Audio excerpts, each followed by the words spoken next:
nongeye kwasuhuza ndabifuriza kugira ibihe byiza nshuti bakunze wa Primo Media Rwanda. Naye makuru agezweho, u Rwanda rwamaganye ibirego bishinja RDF gufatanya na M23 kwica abanyekongo 319. Naho umugore yatawe muri yombi akekwaho kwica umugabo we mu karere ka Nyanza. Mu karere ka Ngororero ho imiryango irenga 600 yasenyewe n'ibiza na n'ubu ntiratuzwa. M23 irashinja Kinshasa ko irimo kwitegura intambara yeruye nyuma yo kohereza ubwato bubiri butwaye abasirikare basaga igihumbi muri Uvira. Muri Uganda ho abanyeshuri ba Ntare School bagerageje kwica abagenzi babo bashinja kuryamana bafite ibitsina biteye kimwe. Abadepite basabye Donald Trump gusobanura iby'amasezerano Amerika iteganya kugirana na Kongo. Naho Australia yiyunze ku bihugu bizashyigikira ubwigenge bwa Palestine mu nteko rusange y'umuryango w'abibumbye iteganyijwe mu kwezi gutaha. Mu ivuriro Everlife nahivurije umwijima, mpivuriza n'iby'amabanga y'abashakanye.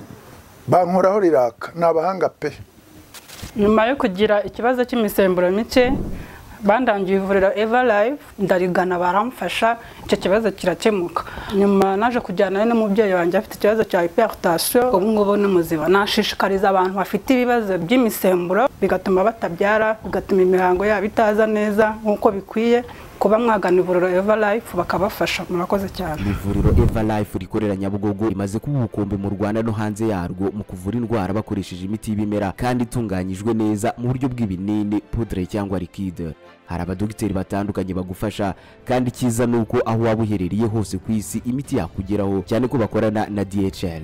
Mu ndwara bavura twavugamo nk'iz'imyororokere zose, kurangiza vuba no kubura ubushake, indwara zifata abadamu zose, igwingira ry'igitsina, indwara nk'umwijima, diabete, amara, igifu, asima. Abifuza kuva ku biyobyabwenge nabo barabafasha. Ku bindi bisobanuro wahamagara cyangwa ukandikira muganga. Everlife, icyizere cy'ubuzima. Ubu ndi Dubai, ndi Swatase, ndi ya kampani yizewe kandi mudatenguha mu bijyanye no kukugurira ibikoresho by'ikoranabuhanga ndetse n'ibindi bigezweho by'i Dubai. Aho i Dubai ndahabona imodoka nziza kandi zigezweho mu moko atandukanye no mu mirimo itandukanye. Hari imashini z'ubwoko butandukanye mu mirimo itandukanye nk'imashini z'ubuhinzi, computer, imashini zo muri salon de coiffure, mu garage, printer, imashini z'abatekinisiye zikenerwa umunsi ku wundi, imashini zo mu nganda, spare parts, amavuta y'imodoka ndetse n'izindi. Hari imyambaro, hari amasaha, hari amatelefone n'ibirungo by'ubwiza ku bakobwa n'abagore. Hari n'ibindi byinshi byiza kandi bihendutse bya kalite y'i Dubai. Ntuma icyo ushaka kigenda mu ndege urakibona mu minsi 2. Ku bindi bitanyura mu ndege wanyandikira kuri WhatsApp 0788 67 85 97. Aya mahirwe nguhaye yo kuba ndi Dubai wantuma mu minsi 2 bikaba bikugezeho ntagucike. Ndi Swatasi. Ikaze muri amakuru arambuye mugiye kugezwaho nanjye Jean Dodier Kanijabo. Duhereye ku Rwanda rwamaganye ibirego bishinja igisirikare cyarwo gufatanya na M23 kwica abanyekongo 319. Guverinoma y'u Rwanda yateye utwatsi ibirego yiti by'ibinyoma by'ibiro by'umuryango w'abibumbye bishinzwe uburenganzira bwa muntu bishinja ingabo z'u Rwanda kugira uruhare mu bwicanyi bivugwa ko umutwe wa M23 wakoreye abantu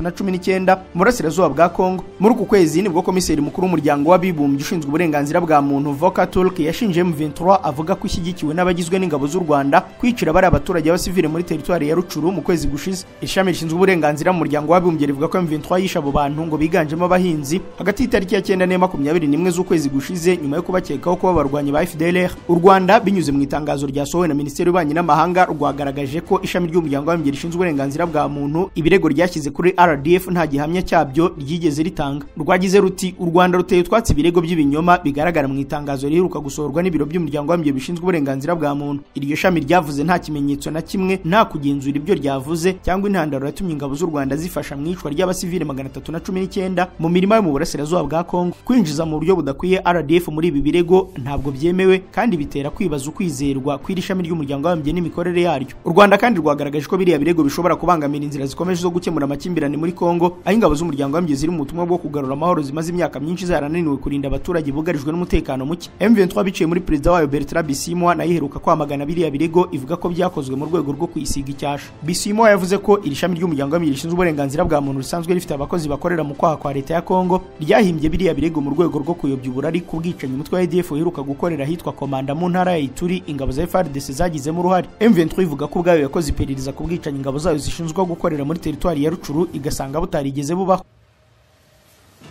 Mu makuru y'ubuzima, u Rwanda ruzageza mu gihugu hose umuti urinda abantu kwandura sida mu mezi abiri ari imbere. Inzego z'ubuzima mu Rwanda zatangaje ko gahunda yo gutanga umuti utuma abantu batandura virusi itera sida mu mezi abiri ikomeje, nubwo ikiboneka mu bitaro bike muri Kigali, ariko ko hari gahunda yo kugibgeza hirya no hino mu gihugu. Kugeza ubu umuti utuma umuntu atandura virusi itera sida utangwa ku bigo nderabuzima bya leta ku buntu. CAB-LA ni umuti uterwa mu rushinge hagamijwe gukumira ubwandu bushya bwa virusi itera sida, wemejwe n'ishami ry'umuryango w'abibumbye ryita ku buzima mu 2022. Uru rushinge ruterwa umuntu buri mezi abiri, biteganyijwe ko ruzaruhura umutwara abantu bafataga ibinini bya buri munsi birinda ubwandu. Uyu muti kandi ufasha umubiri kugira ubudahangarwa bubuza agakoko gatera sida kwinjira mu turemangingo no kororokeramo. Gahunda yo gutanga uwo muti mu Rwanda yatangijwe mu kwezi kwa mbere k'uyu mwaka, gusa kuri ubu izo serivisi ziboneka ku bigo nderabuzima bya Busanza na Gikondo mu karere ka Kicukiro. Uyu muti uhabwa ibyiciro byihariye biba bifite ibyago byinshi byo kwandura virusi itera sida, birimo urubyiruko ruri kwandura cyane, abakora uburaya, abaryamana bafite ibitsina biteye kimwe, n'abashakanye umwe afite virusi itera sida. The New Times yanditse ko umukozi mu kigo cy'u Rwanda gishinzwe ubuzima RBC Dr Nzeyimana Zephanie yavuze ko iyo gahunda ikomeje kugenda gake kubera ko itangirwa gusa ku bigo bibiri, ariko ko hari gukorwa isuzuma mbere yuko yagurirwa mu bindi bice by'igihugu. Dr Nzeyimana yavuze ko 90% by'abantu bahawe uwo muti ibisubizo byabaye byiza, kandi benshi muri bo ngo bemeza ko gufata uwo muti buri mezi abiri byoroshye kurusha kunywa ibinini buri munsi. Minisiteri y'ubuzima mu Rwanda ivuga ko ifite gahunda yo kwagurira iyi gahunda ku bindi bigo nderabuzima mu mezi ari imbere kugira ngo bakomeze igenzura mbere yo kubigeza ku rwego rw'igihugu.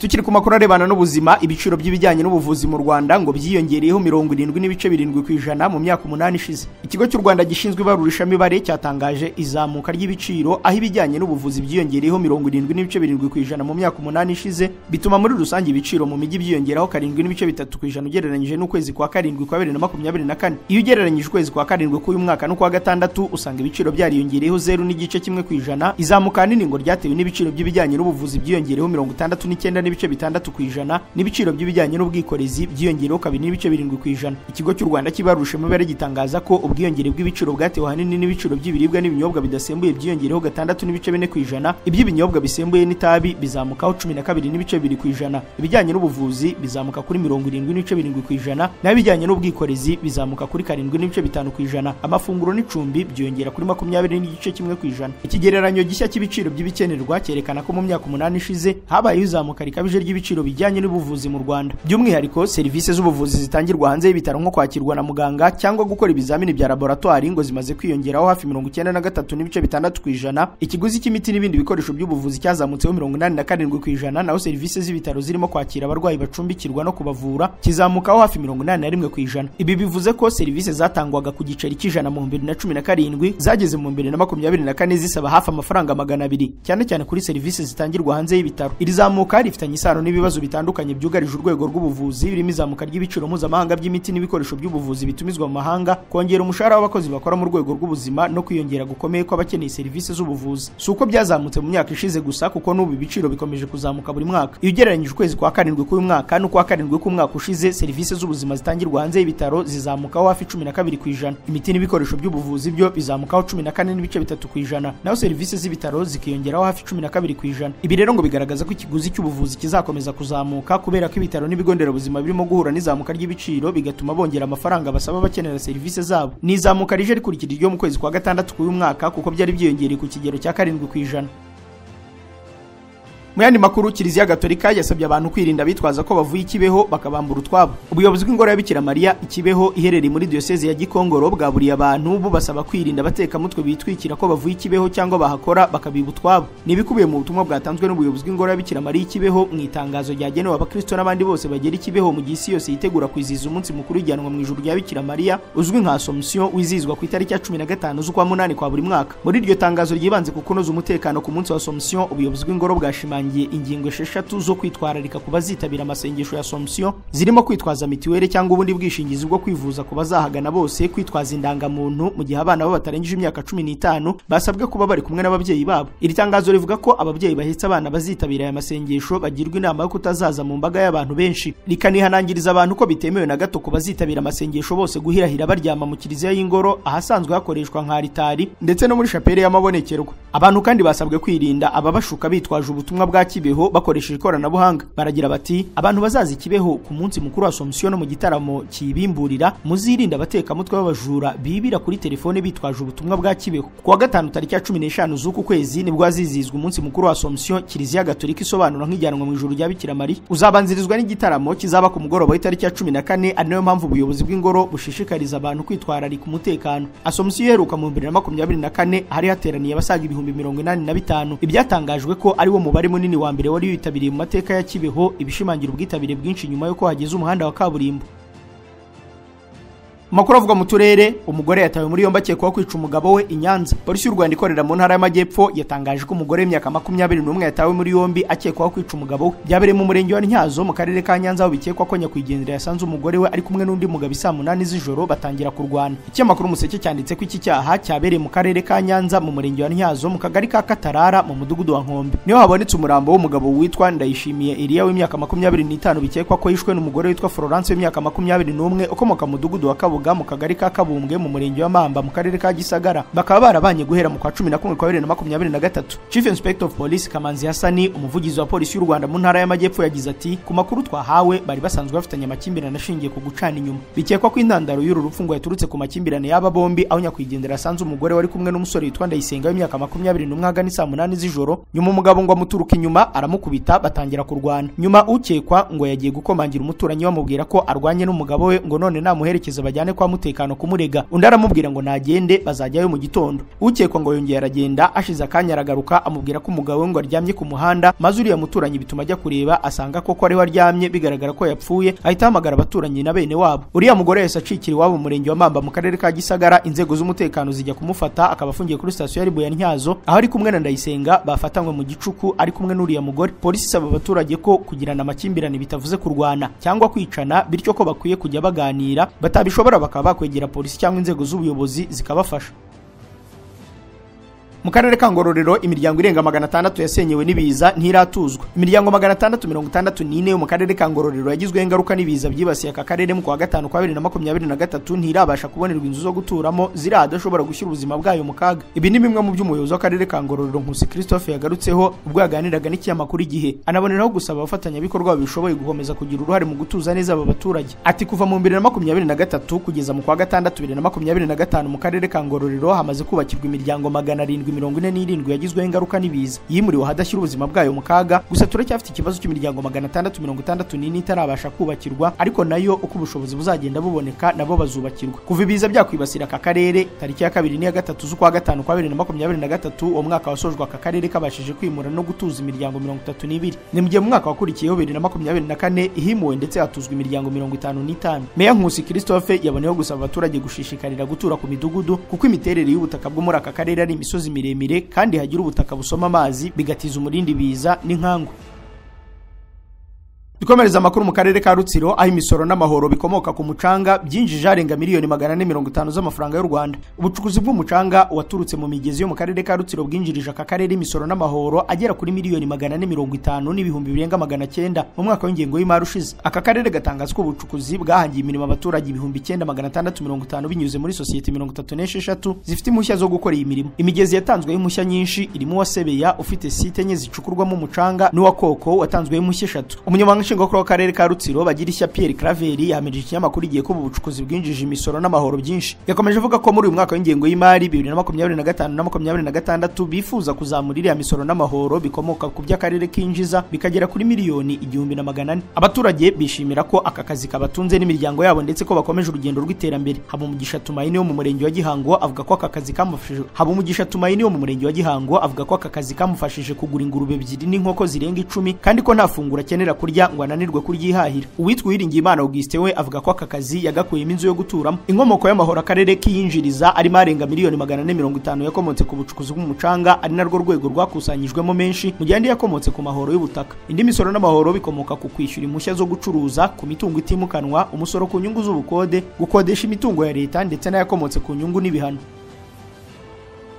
Inyamasheke ho abahinzi barinubira gutanga ubwishingizi ntibashumbushwe. abakorera ubuhinzi bw'umuceri mu gishanga cya Nyagahembe gihuriweho n'imirenge ya Shangi na Bushenge yo mu karere ka Nyamasheke baravuga ko babangamiwe n'ibihombo baterwa no kubafata ubwishingizi bw'ibiza ariko byabangiriza imyaka ntibashumbushwe. Mu 2019 u Rwanda rwatangije gahunda y'igihugu yo kwishingira ubuhinzi n'ubworozi izwi nka Tekana urishingiwe muhinzi mworozi igamije kurinda abahinzi n'aborozi ibihombo baterwa n'ibibazo bitabaturutseho birimo uburwayi ndetse n'ibiza. Iyi gahunda igira uruhare rwa 40% mu kwishyura ubwishingizi naho umuhinzi cyangwa umworozi akishyurira 60% asigaye. Abahinzi bibumbiye mu makoperative atatahinga umuceri mu gishanga cya Nyagahembe bavuga ko buri uko bejeje umuhinzi akatwa 300 kuri A1. Ayo mafaranga agashyirwa mu bwishingizi bw'umuceri ariko ngo ibiza by'umuyaga bibangirije imyaka ntibashumbushwe. Biziyaremye Celestin ufite hari 25 ahingaho umuceri mu gishanga avuga ko mu gihembwe gishize yahombye toni 1.5 kubera ibiza by'umuyaga. Uyu mugabo umaze imyaka 8 ahinga umuceri buri gihembwe atanga 7500 y'amafaranga y'u Rwanda y'ubwishingizi ariko ngo iyo babajije aho bafashe ubwishingizi babasubiza ko bazabashumbusha ari uko umuceri wabo wose warengewe n'umwuzure. Ati icyifuzo cyacu nuko bajya badushumbusha igihe twahuye n'igihombo giturutse ku biza by'umuyaga kuko tuba twarafashe ubwishingizi. Ni ikibazo ahuriyeho na mugenzi we witwa Muyoboke Jean Damascene umaze imyaka 8 nawe ahinga umuceri kuri R10 akavuga ko ubwishingizi bafata ntacyo babamariye. Muhayeyezu Joseph Desire umuyobozi w'akarere ka Nyamasheke wungirije ushinzwe iterambere ry'ubukungu yabwiye ikinyamakuru igihe ko batari bazi by'iki kibazo avuga ko bagiye kugikurikirana. Ati ntabwo twari tukizi ubwo turi buze kugikurikirana turebe kuko umuyaga nawo ni ikiza. U Rwanda rukomeje guteza imbere gahunda yo gushinganisha amatungo n'ibihingwa kuko mu 2023 na 2024 rwashoye agera kuri miliyari 1 na miliyoni 700 mu kwishingira ibihingwa n'amatungo. Mukanya aya makuru turakomereza kuyavugwa hanze y'u Rwanda.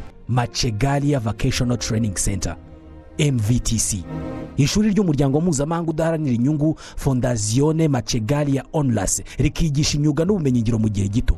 Amezi 6 burangije kwiga ugahita ujya mu kazi. Bigisha gutwara no gukanika ibinyabiziga, amategeko y'umuhanda, gusudira, gutunganya imisatsi, ubwubatsi, ubudozi, gufotora no gutunganya amashusho, indimi n'amahugurwa kuri mudasobwa. Nzamagana y'urubyiruko rwiza amashuri abanza rugakomereza muri Machegalia Vocational Training Center. Uyu munsi bakaba bari mu kazi abandi ari abakoresha. Iri shuri riherereye mu murenge wa Ririma mu karere ka Bugesera. Fondazione Machegalia Onlus yashinze iri shuri itanga inkunga cyangwa scholarship zo kuryigamo ndetse n'izo kwiga mu zindi kaminuza ku rubyiruko rwo mu karere ka Bugesera rutishoboye. Iri shuri rifite amacumbi ku bahungu n'abakobwa rigatanga n'amafunguro ku biga bataha n'abacumbikirwa. Ntabwo tuzi icyo hazaza haduhishiye, gusa icyo tuzi ni ukuhategura ariko kwiga muri Machegalia Vocational Training Center. Agaciro ko kwiga ikidage karuta kuri giciro.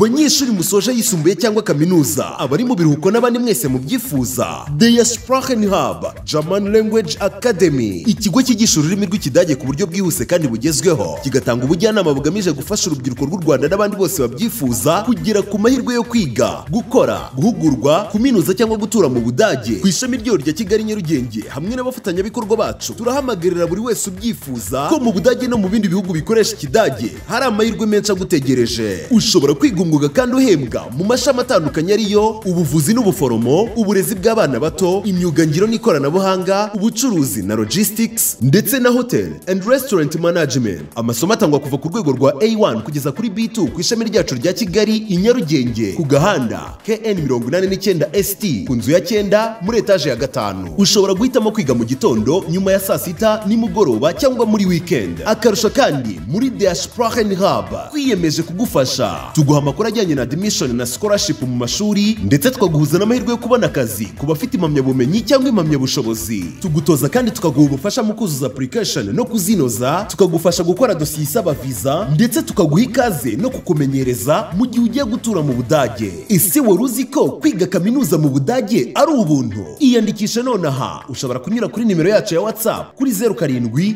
90 13 98 22. Mwicikanwa kuko abakozi n'abanyeshuri bazahitamo kwiga nimugoroba cyangwa muri weekend bazahabwa igabanyirizwa ridasanzwe. Hitamo Der Sprachenhub German Language Academy maze ugere kure. Hahibwota amasimbi, ubumenyi n'ubushobozi maze wiyubakire u Rwanda.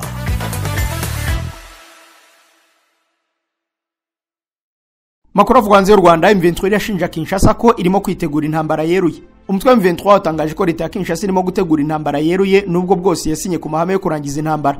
Mu itangazo umutwe wa M23 uvuga ko wabonye ibikorwa byo kwegeranya ingabo n'ibikoresho mu bice bitandukanye mu ntara Kivu ya ruguru na Kivu y'amajyepfo. Leta ya Kinshasa nta kiravuga kuri ibi birego bya M23 byo kurenga ku mahame yo kurangiza intambara. mu cyumweru gishize uruhande rwa leta narwo rwashinje M23 guhonyora ayo mahame rukora ibitero ndetse n'ubwicanyi ku basivile by'uruhande rwa M23 rwahakanye. Itagaragaje ibihamya, M23 ivuga ko yabonye ingendo z'ingabo n'ibikoresho ziva mu bice bya Kindu zerekeza Shabunda muri Kivu y'Amajyepfo, Kinshasa zerekeza i Bujumbura mu Burundi, n'iziva Kisangani zerekeza Walikare muri Kivu y'Amajyaruguru. Uyu mutwe uvuga kandi ko ku cyumweru hari amato abiri atwaye ingabo z'ubutegetsi bwa Kinshasa yageze muri Uvira muri Kivu y'Amajyepfo aturutse Kalemi mu ntara ya Tanganyika. Ubwo bwato ngo bwari butwaye abasirikare bagera ku 1125 n'ibikoresho. BBC yabajije uruhande rwa leta n'igisirikare cyo bavuga kuri ibi birego bya M23 bibangamiye inzira y'amahoro iri kuba.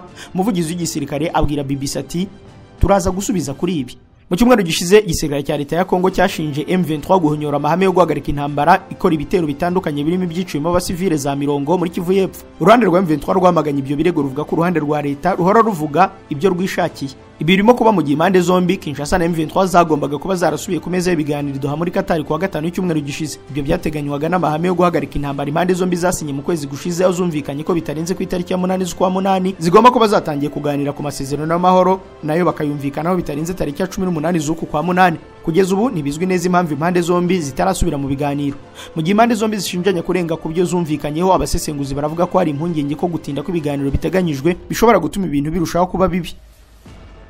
Perezida Museveni we yavuze ko abakozi bo mu biro bye bamunzwe na ruswa.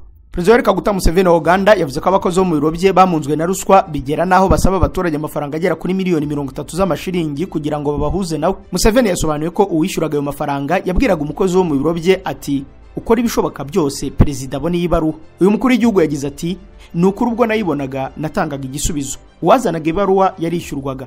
Byabereye hano ku biro by'umukuru w'igihugu twarabafunze. Byagaragaye ko bitewe n'imikorere mibi yabo mu biro bya Perezida Museveni abaturage bigiriye inama yo kujya bifashisha Marcela Kareke ukorera mu biro by'umukuru w'igihugu kugira ngo bamugezeho ubutumwa bwabo nawaze kubushyikiriza umukobwa wa Perezida Natasha Karugire. Nk'uko uyu mukuru w'igihugu abisobanura, imikorere mibi ntiyagize ingaruka ku baturage basanzwe gusa kuko n'abashoramari bakomeye mu gihugu ngo bagiye basabwa ruswa kugira ngo bagere kuri Perezida Museveni. Mu 2024 hari abakozi bo mu biro bya Museveni bafunzwe bakekwaho ibyaha birimo ruswa. Barimo Lieutenant Vicky Munaba wakoranaga n'umujyanama wa Museveni mu bikorwa bya gisirikare, Rose Nakunga wari umunyamabanga bwite, Kopolo Moses Keba na Michael Christopher Ayelanga.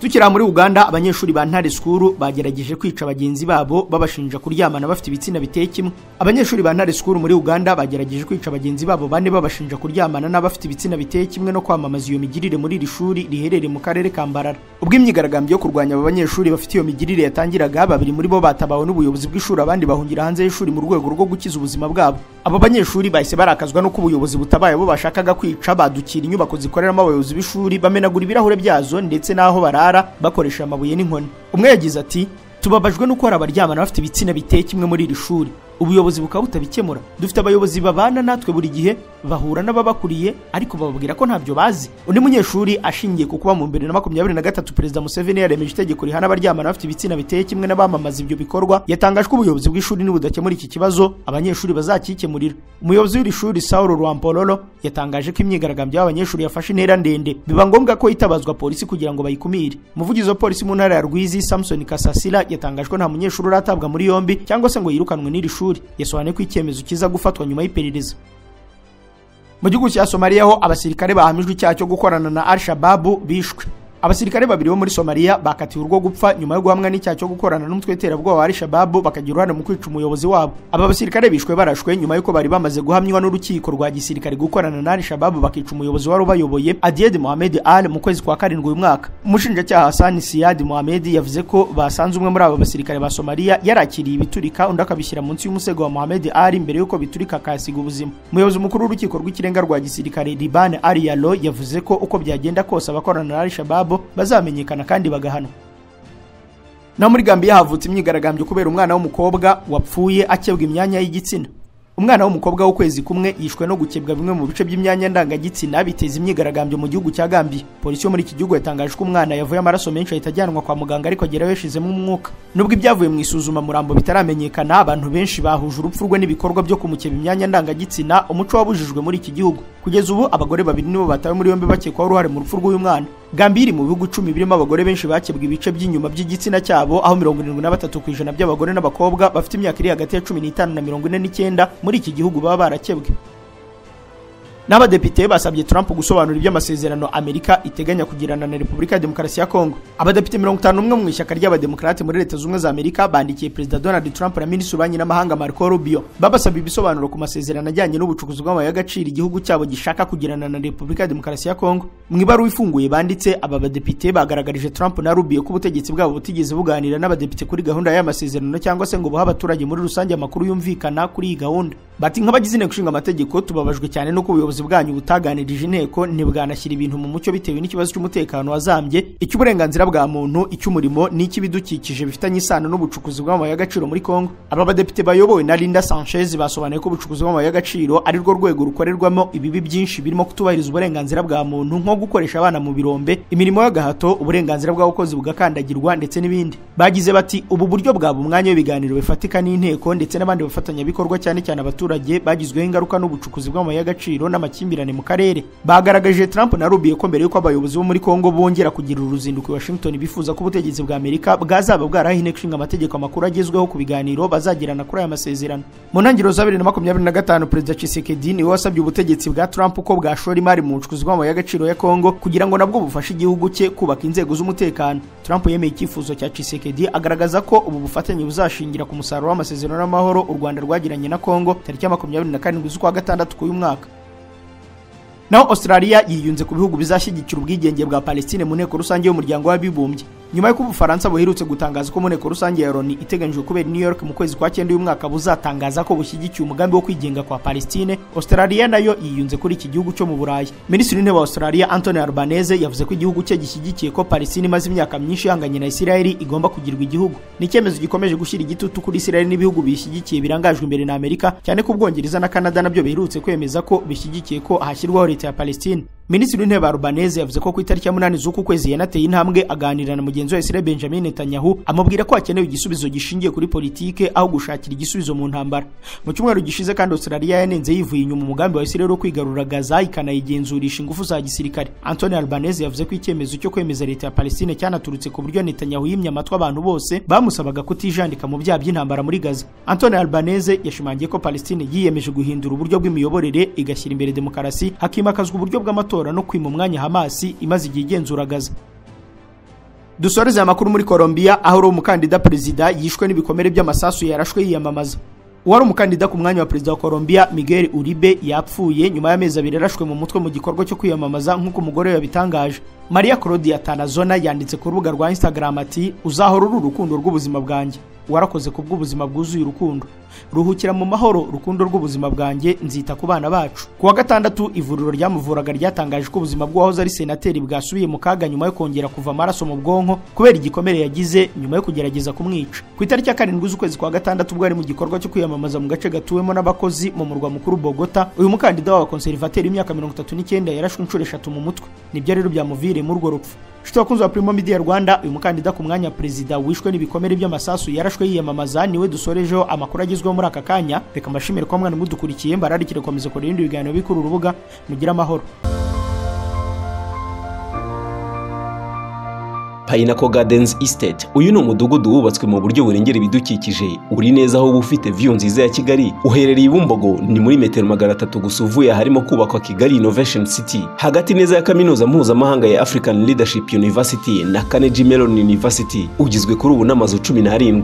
Kuri wowe utuye mu Rwanda cyangwa uba hanze yarwo, ya n'amahirwe y'imboneka rimwe aho wabasha kwigurira inzu nshya ukayihabwa irimo modern kitchen ifite ibikoresho byayo byose na internet ya fibre optique. Ni inzu zubatse aho buri imwe ifite ibyumba 3 na douche na toilette kuri buri kimwe, ikagira annex yayo hanze nayo ifite douche na toilette. Buri nzu yose ifite parking yayo ishobora kujyamo imodoka zirenze imwe. Kugura imwe muri izi nzu biguha amahirwe menshi kuko ushobora kuzituramo, kuzikodesha kuko zegereye kaminuza mpuzamahanga ari cyanya cyahariwe inganda, cyangwa ukazikoreramo business ya Airbnb. Ku imwe muri izi nzu yawe biroroshye kuko wakwishyura ku giti cyawe cyangwa ukagana bank. Dufitanye amasezerano aho baguha inguzanyo ku nyungu ntoya cyane. Zigura uyu munsi nawe utura utekanye.